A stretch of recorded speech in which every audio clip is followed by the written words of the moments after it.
What encouragement would you guys give to people who are considering going to Israel? So you guys have gone a couple times. Yep. Yep. Like We've been obviously, twice.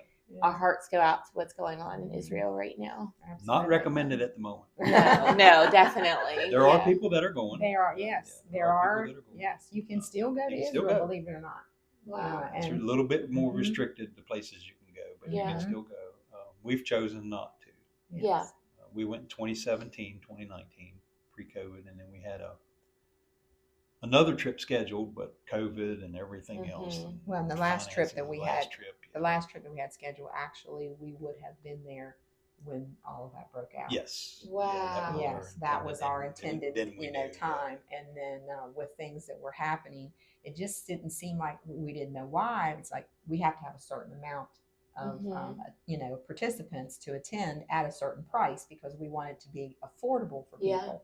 And if we go below that number, then the cost increases. And we don't like to do that for the folks. We'd like to be able to get that number so that we can keep it reasonable. Well, we just couldn't get that number. And of course, we know now why. The Lord had that already laid out, that gives me chills. That's crazy. Yes, because we would have been we were there. scheduled to leave in December, and October the 7th is when and that all of that, of course, happened with the war and everything. So I mean, of course, he knows, and he's in control. So, but that we didn't know October the 7th because you have to have all your dates and everything. That was backing all the way up to 23. Yeah, and we just could not get what we felt like was a suitable. We didn't have a good feeling about it. We didn't have a good response to it. Right. It's just not going to happen. Yeah. And that's good that you guys didn't push through and try to make absolutely. it happen. No, exactly. We just kind of knew, okay, God, something else must be up. And we, of course, on that day that it happened, we were all, and the number of people that had planned on going, they were like, I am so glad. I'm like, yes, the Lord knew, this is where we need to be. But as far as encouraging people to go to Israel in peaceful times, absolutely. It is a spiritual pilgrimage that will speak to you. We play a little video when we do a presentation, and it tells you you'll never be the same. I want to go so bad. That's definitely on my bucket list. Yes, you will never be That'd be awesome to go. And everybody has a different place that means something to them. Okay. For me, it was at the Eastern Gate. I'm trying not to cry. Oh, but I know. Go for it. But I could just, just the presence of the Lord there. The Eastern Gate sealed shut. It's sealed shut, and that's the thing. I mean, they've got this cemetery in front of it because they know that nobody holy will go across that. I mean, they've got all these things, but I just thought to myself, he's going to stand on the Mount of Olives. It's going to split. He's going to come right through that Eastern Gate, and I just got, I just wanted to shout. Yes. I just did. It was just so exciting, and for different people. I'm standing right here looking at it. Right. It's just amazing, and like I said, there's so many people, other people, when they were on the Sea of Galilee, just being on that boat. We had one of the ministers there. I mean, he just broke down because it was just so special to him. And baptism for you, I was going to say, where was your most special place? Probably. We get very emotional when we talk about Israel because honestly, I'm not a city person. Yeah, I can't stand cities, but I love Jerusalem. Okay. I get excited when we start going, up that mountain and then, seeing everything. I just get so excited. And we always start singing before we even get there, on the bus. But it's a time that you get to walk where Jesus walked. You get to see the places where he was at. And it just makes it all come to life. Yeah. Because when you read your Bibles especially when you come back, you can put your place, yourself in those places. Yeah. And it's like you're getting that 360-degree, view of what it was like. Yeah. And it's just amazing. So mine was probably not as emotional, but the most fun that I had was at Gideon Springs. Gideon was called, the pictures and the whole deal. And we actually had a lot of fun there because Gideon Spring is still there. Yeah. Okay. It still bubbles up out of the. That's you can incredible. still stand there and watch it bubble up, Bubble and up. it is. They know that's the place. Yeah. And the guides will tell you when you get there. There's places that we think maybe This may be. this may be Yeah, the that'd be place. hard You know, to Yeah, could right. could be possibly. You know, Right. Yeah. and even the crucifixion and the Yeah. burial chamber. There's two places. There's two places. Yeah. You know, it could be either one. There's emotional moments at both. You know, some people, the Orthodox one and then the evangelical one, and you can say maybe it wasn't either one. Yeah. But Gideon Spring. That's That's where it spring. happened. That's Yeah. it, and they That know is. it, and it's verified. Yeah. And so the fun part was that we got down, lapped up the water, Just like they would have. just laid on our Yeah. bellies, Yeah. and did the whole. The whole looking around. Yeah, we had a lot of fun. So that was probably one of the better parts of. Yeah. I mean, it just amazing just to see their culture.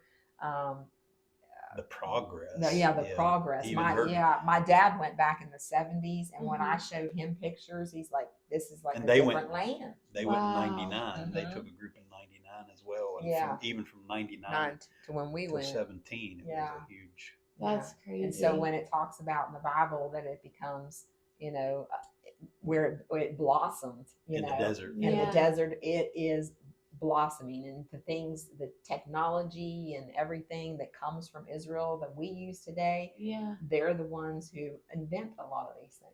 Wow. Yeah. A lot of people don't realize that cell phones. Yeah. Wow. Yeah, cell exactly. Phones, Israeli invention. Yeah. It's just so cool. There's a That's lot of amazing. things. Yeah. So the only thing that really, and I hope I'm not stepping out on too far. No, you go for the it. The only thing really that Bill Gates and some of the other guys, the Apple and all that stuff, all they did was assemble technology and put it into a useful form. Somebody else actually invented a cell phone from Israel. Yeah, from Israel. Yeah. So they have, innovative. Things that they've done, especially agriculture. And that's where every time when you look back at the Bible, it says that it's, the place is blooming, and it is definitely that. Wow. Yeah. But if you want to go to Israel, we have the perfect 12-day trip. Yeah. This is my goal within the next 10 years to go with you guys. Yes, well, we have what we consider. I mean, because I enjoy planning the trips. Yeah, that's my husband has always told me. He says, "You missed your calling. You should have been a tour guide." I'm not good with that at all, so that's what I would need. But we went the first time with another group, a smaller. We were a smaller group within another group. They split us. Because they didn't have enough to make a whole group, a whole bus. And then we had, 10 or 12 people that we took. But she and with Chris the way she is, and then myself, we sort of looked at it from a perspective. Okay, same deal. If I was doing this, this is what I would want to do, and this is how I would move people from point A to point B. Because it seemed like we did a lot of backtracking, which I didn't quite understand. And these are standard tours that people get, so. We came up with a better one that we felt like, and I went with that. We searched out tour companies, and I don't know how many. I do a lot of research. 50. Am I stretching to say 50 tour companies that were contacted? Probably at least that. Yeah, it's just a matter of finding somebody that's affordable, because you want as many people as you can, because a lot of your Israel tours are very expensive, and so we're not staying in the first class, hotels, but there are nice hotels. The food's amazing. People, we're not absolutely amazing. We're not going with Chuck Swindoll or Perry Stone. Yeah, or any of the big you're names. going with us. We're just West Virginia hometown people, but because we take smaller groups, and we always tell people, if you can go with whoever you want to. It doesn't matter to me. Just go. Yeah, just go. But if you go with those, understand that's 300 to 400 or 500 people that you have to move in mass. So you can imagine it takes a lot. We take less than a bus load. Yeah. And so then we'll work with the guides in the mornings and come out and say, okay, if we go on the bus early, we can get this stop, and this stop before the crowds get there, and we'll stay ahead of it. It's like an amusement park almost. Yeah, you kind of stay ahead of the game. Stay ahead of the game. Yeah. And so every morning on our second trip, we didn't have the privilege on the first trip because of some people that lagged behind. But our second trip, every morning we're sitting on the bus waiting on the guide. That's awesome. We're West Virginia folks. We're up early. We're out. Yes. At 8 o'clock, we're sitting on the bus ready to go. And he's like, Yeah. wow, Yeah. let's go. Yeah. You know? Yeah. So he worked with us. Got us to That's a lot of great. places.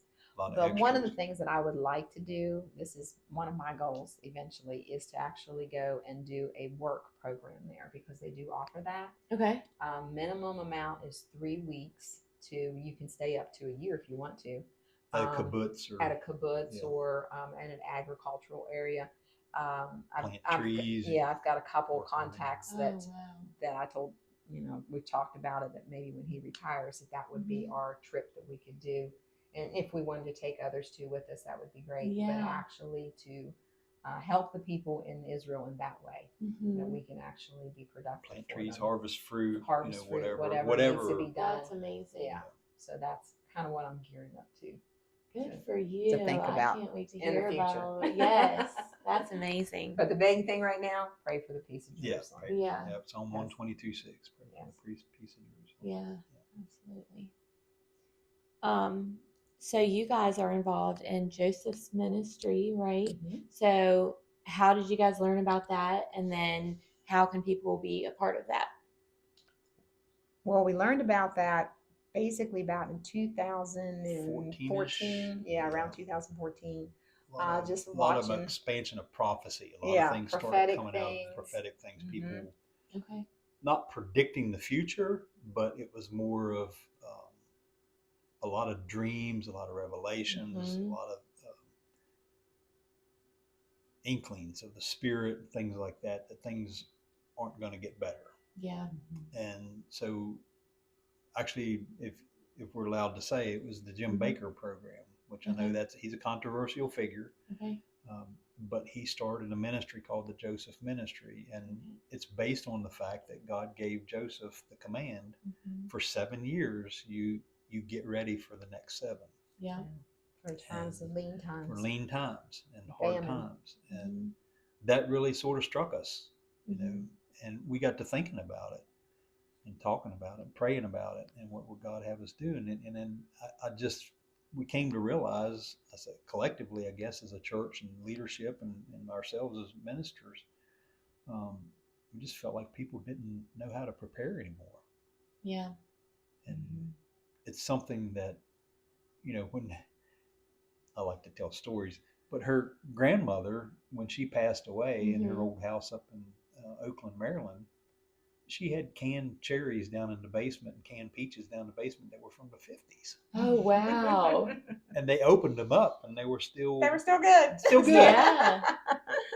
But people don't do that anymore. Yeah. And it used to be that was you prepared for the winter. How my grandma was right under her porch was her cellar with all of her canned and that was stuff. life. Yes. I mean, that's how I grew up. Yeah. You worked harvested all summer, and then you worked, through the fall to get ready for winter. We weren't poor, but we weren't rich, but we were blessed. We never went hungry. Yeah. And because we did that, we planted a garden, we did it. Yeah. We just found that, when you start watching people go to I worked in a grocery store for a while. People go to the grocery store every day.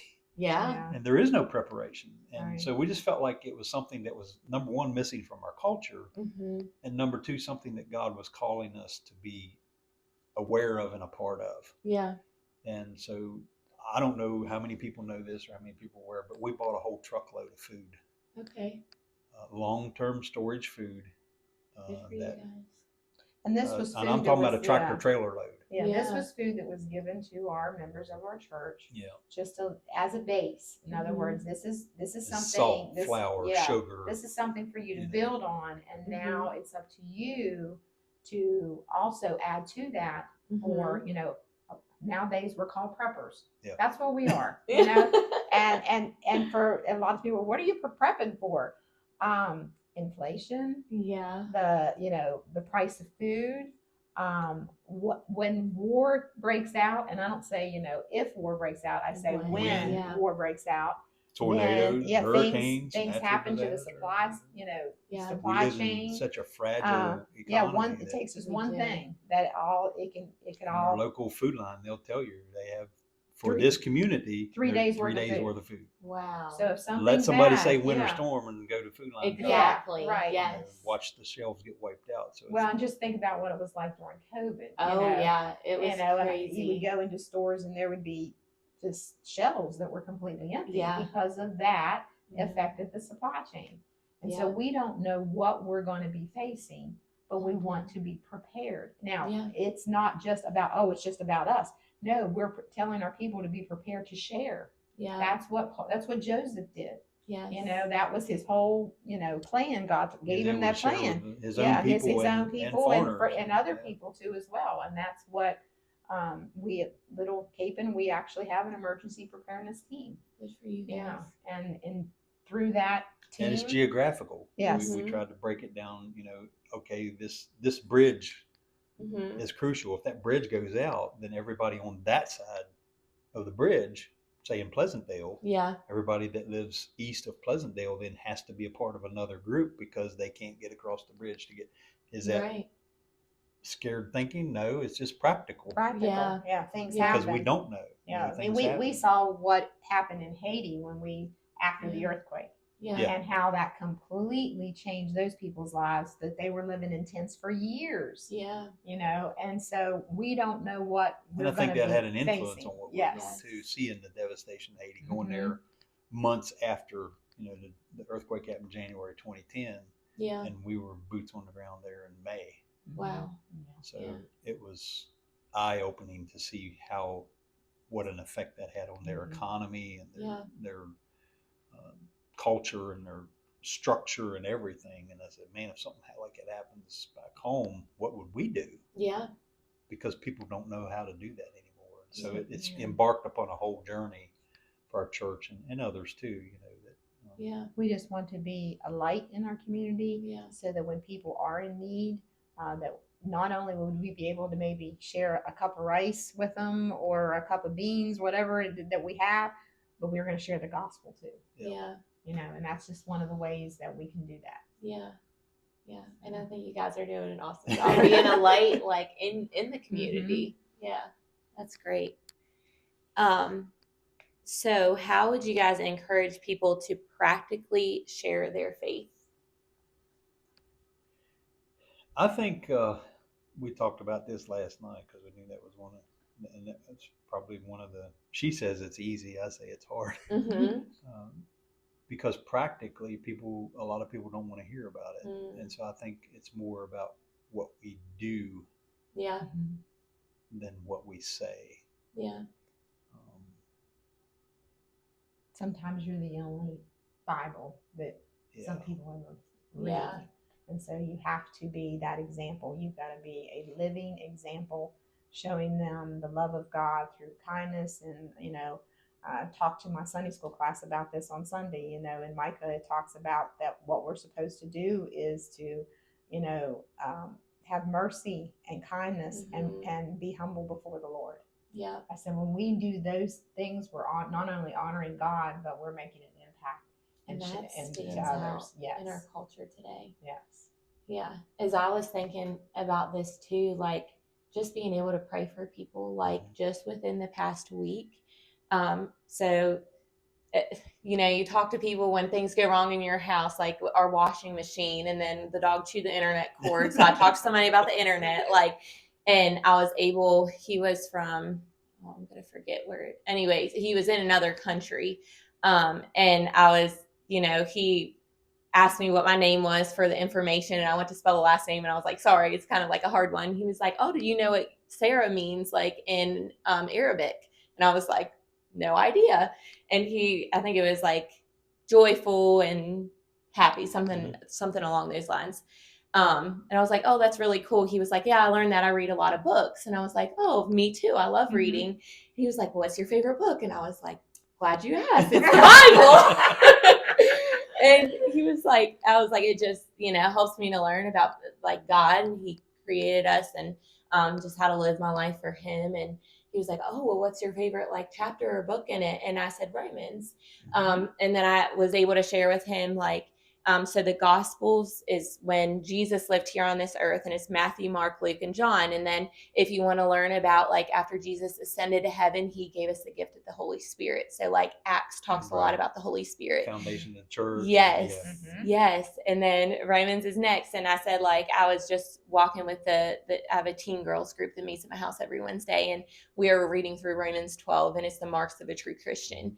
And it's like, forgiving those when, you know, they might not ask for forgiveness. And there's just really countercultural ways that we are supposed to live as Christians. So I was able to share that with him, and like, it was just really cool. And then I was able to pray with him at the end too. And then the lady with the internet today, like I was talking with her, and before I got off the phone, I said, is there any way I can be praying for you?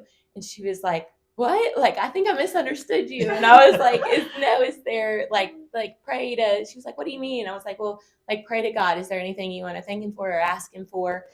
And she was like, oh my goodness, I feel like you're an angel sent to me. And I was like, I'm not.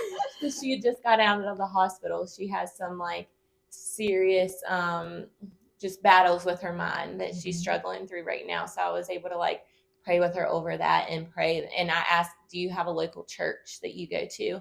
And of course she lives nowhere around here, but she was like, well, I went a long time ago. I haven't been back. And I said, that's my challenge to you. Like, go back. Yeah.